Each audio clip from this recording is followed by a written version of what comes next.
Avui parlarem sobre l'originalitat.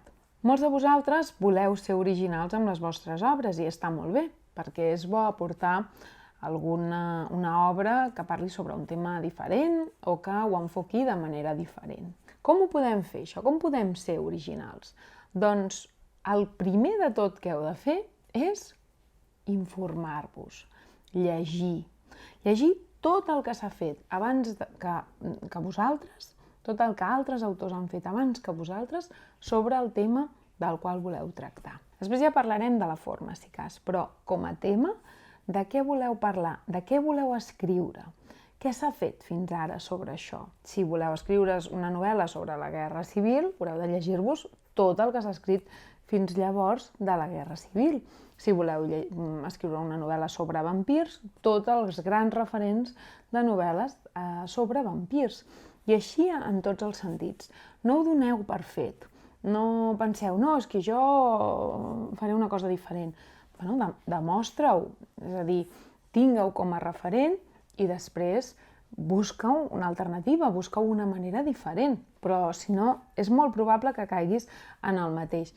I que un editor o editora digui, això és igual que allò altre, no? Per tant, has de tenir arguments i has de demostrar i treballar-ho en una altra direcció, aportar alguna cosa diferent. Pot ser que en el procés d'aquesta recerca trobis que ja hi ha coses fetes com tu les volies fer.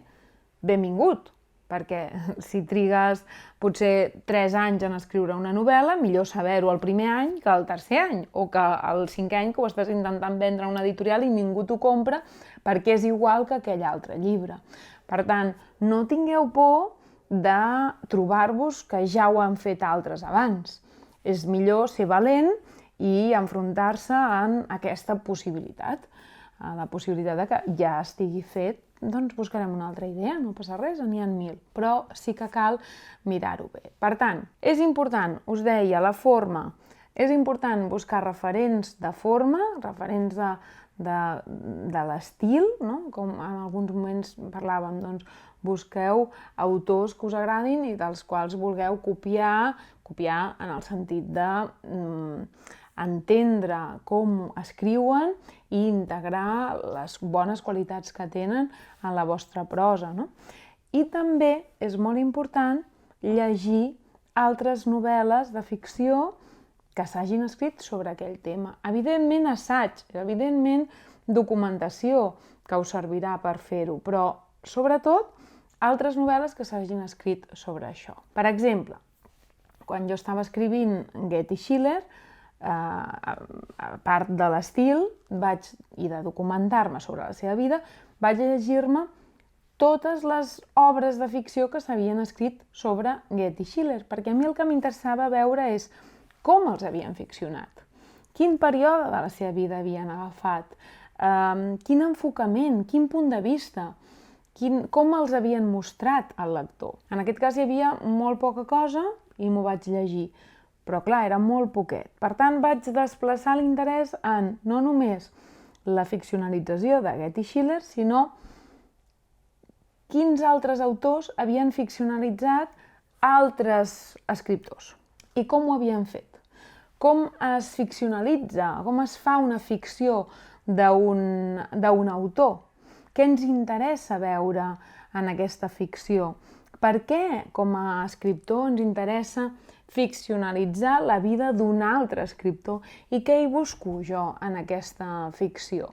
Quin és el punt de vista? Quins personatges integro? Què hi ha de ficció i què hi ha de realitat? Això ho vaig fer a través de l'anàlisi principalment de 4 novel·les, que són Xenor in Darkness, de Helen Dunmore, que recrea la vida de D.H. Lawrence, que suposo que el coneixeu per l'amant de Lady Chatterley. Un any de la seva vida, i això també em planteja, no? Doncs només un any, no fa falta tota la vida, em va donar moltes idees.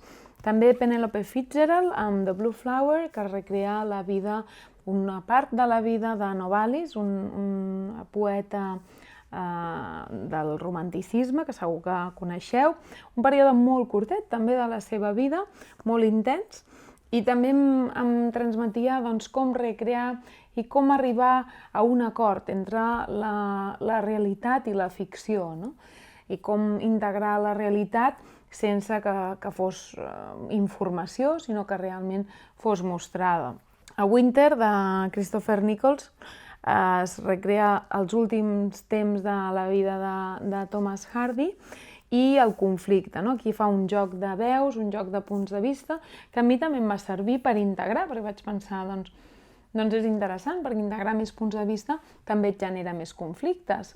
I per últim, Virginia Woolf in Manhattan, que Maggie G el que fa és imaginar-se que Virginia Woolf torna a viure a Manhattan i li apareix a una altra escriptora, per tant és un joc d'una escriptora que veu a Virginia Woolf i conviu amb ella durant un període de temps. Per tant, era molt més ficció i com em plantejava com em sento jo respecte a la ficció absoluta, no? Agafar un Goethe o Schiller i fer-ne un altre personatge o moure'l del seu temps. No? Em genera moltes preguntes. D'aquestes preguntes en surt una obra.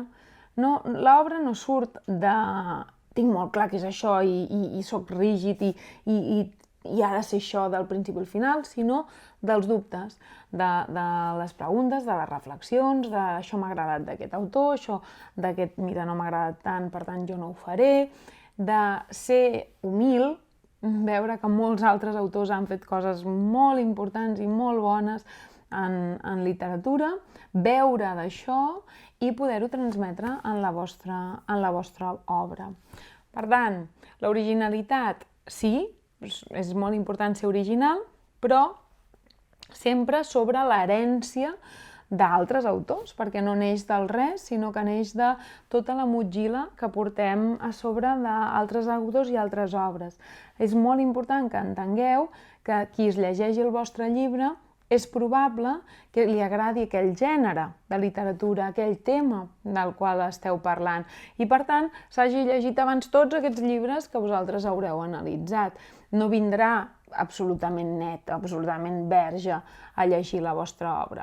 Potser els vostres tiets sí, però el públic general al qual intentem adreçar-nos, no.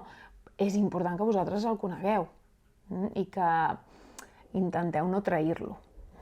Doncs aquest és el meu consell sobre l'originalitat.